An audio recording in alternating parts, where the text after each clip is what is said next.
আমার রব আছে, আমার মালিক আছে, আমার খালিক আছে, আমার একজন অভিভাবক আছে। ওই বিশ্বাসটা রেখে টেনশন মুক্ত থেকে আলহামদুলিল্লাহ বলে মুখে হাসি রাখবেন। দেখবেন আজকে যে সিচুয়েশনটা আপনার জন্য অকল্যাণকর মনে হয়ে আপনি টেনশন করছেন, হয়তো রব চাইলে ওই অকল্যাণের ভিতর থেকে আরো 10টা কল্যাণের রাস্তা আপনার জন্য আল্লাহ করে দিবেন। সুবহান। আচ্ছা, টেনশন করে কার কি লাভ হয়েছে? কে কি পরিবর্তন করতে পারছে বলেন? টেনশন করে কোনো লস ছাড়া লাভের কোনো সম্ভাবনা। টেনশন করলে রাতের ঘুমটা নষ্ট হয়, টেনশন করলে প্রেশারটা বেড়ে যায়, না হয় কমে যায়, টেনশন করলে চেহারা সুরত খারাপ হয়ে যায়, টেনশন করলে ভালো মানুষ, প্রিয় মানুষের সাথে কথা বলতে ইচ্ছা, অথচ আপনার এক একটা সেকেন্ড চলে যাচ্ছে যা আর কখনো আপনি ফিরে পাবেন না। তো সেজন্য টেনশন করে তো কেউ কোনো পরিবর্তন হয় নাই, পরিবর্তন করতে পারে না এই সিচুয়েশন। কিন্তু রব্বুল আলামিন চাইলে দিনকে রাত, রাতকে দিন বানাতে পারে কি পারে না? রব্বুল আলামিন চাইলে জীবিতকে মৃত, মৃতকে জীবিত বানাতে চাইলে পারে কি পারে না?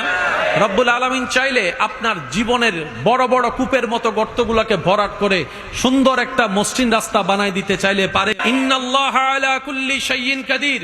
ওই আল্লাহ, ওই রব তো আমাদের আছে।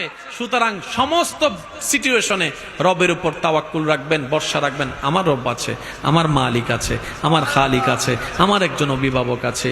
ওই বিশ্বাসটা রেখে টেনশন মুক্ত থেকে আলহামদুলিল্লাহ বলে মুখে হাসি রাখবেন। দেখবেন আজকে যে পজিশনটা, যে সিচুয়েশনটা আপনার জন্য অকল্যাণকর মনে হয়ে আপনি টেনশন করছেন, হয়তো রব চাইলে ওই অকল্যাণের ভিতর থেকে আরো 10টা কল্যাণের রাস্তা আপনার জন্য আল্লাহ করে দিবেন। সুবহান।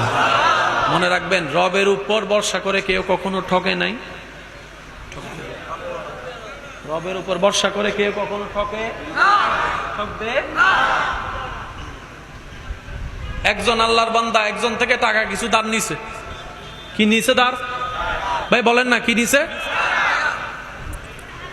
তখন ব্যবসা হতো কি গাড়িতে না নৌকায়? তখন ভাই আমি তোর থেকে টাকাটা নিছি, ব্যবসা করে লাভ হলে আমি তোর টাকা তোকে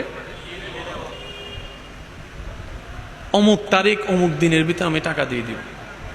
তো সে বলে যে তুমি যে টাকাটা নিচ্ছ, আমি যে তোমাকে টাকাটা দিব, এটা তো জিম্মাদারি, কি জানে বলে এটাকে, মর্টগেজ নাকি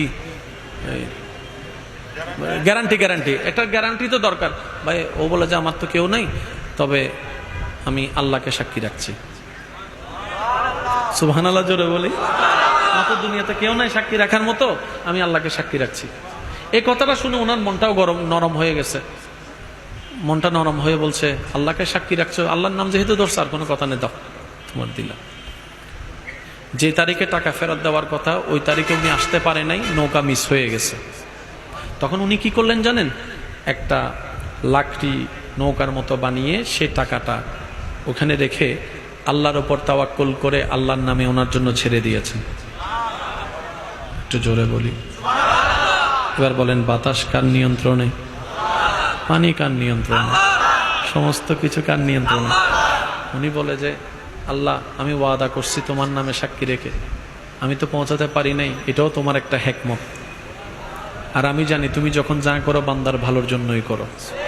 আল্লাহ, আমি তোমার নামে ছেড়ে দিচ্ছি, কারণ এখানে তোমার নাম আমি ব্যবহার করেছি। আল্লাহ, ওই মানুষটা ওনার অপেক্ষায় নৌকার ঘাটে এসে বসে আছে। দেখে যে নৌকা আসে, উনি আর আসে। কিছুক্ষণ পরে দেখে যে লাকড়ির একটা বান্ডিল আসতেছে।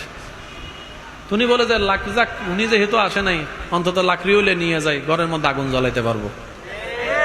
এবার উনি ওখান থেকে লাকড়িটা তুলতে গিয়ে দেখে যে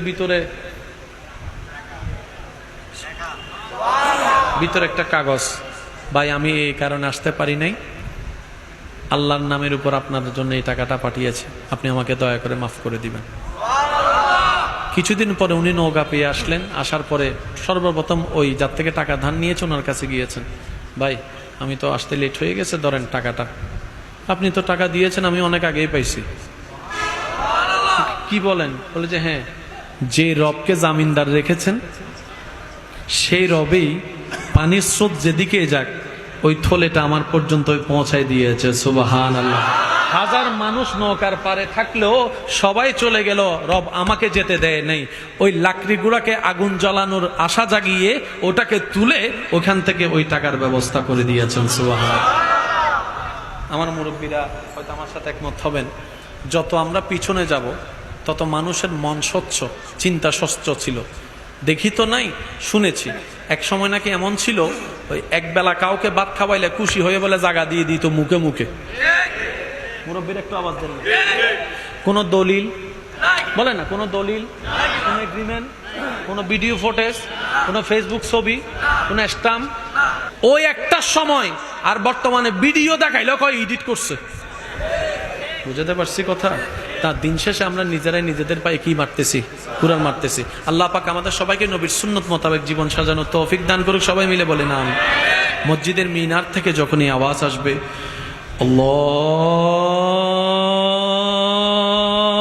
আল্লাহু আকবার, আল্লাহু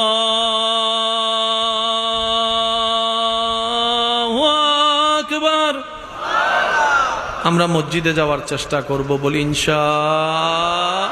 সর্বোচ্চ চেষ্টা কোথায় যাব? মসজিদে ইনশাআল্লাহ। আর যদি সেটা কোনো কারণে সুযোগ না হয়, ইচ্ছা আছে সুযোগ না, দোকানে, সাইটে, যেখানে,